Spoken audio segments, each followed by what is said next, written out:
Hello सांग मैंने गोटे नुआ मिनी ब्लॉग रे आपको स्वागत करछि मु सनिया। तो देखा मुझे बगीचा को आसी तो मु रमा लगे किंतु हेला नहीं हेला जे किंतु टिके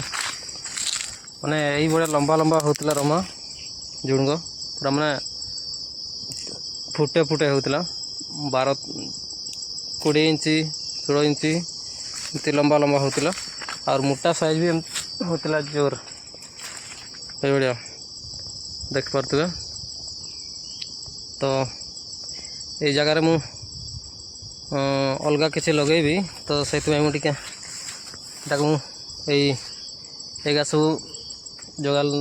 रमा का मुझे काटी दूँ तार लता का आउ खुंटगा भी उपाड़ी देवी ये सब आटा हल करके नुआ किसी लगेगा ए वर्ष भल फायदा देलानी भल उठे पारे नहीं माने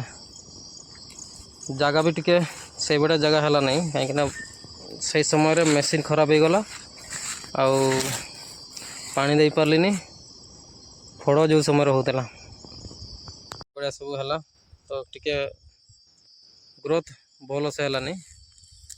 एगुड़ा कौन करवा एपट सब रांज दिखाई एपटे सब खुंट दिखाई तार तार ना दौड़ीटा दिखाई एबार सब दिखाई कौन करवा माने ये बड़े तो खेती लाभ तो अच्छे आउ नुआ जिनस लगेगा आउ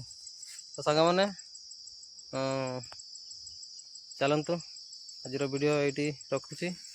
आ गोटे नुआ वीडियो आप देखा रही नमस्कार।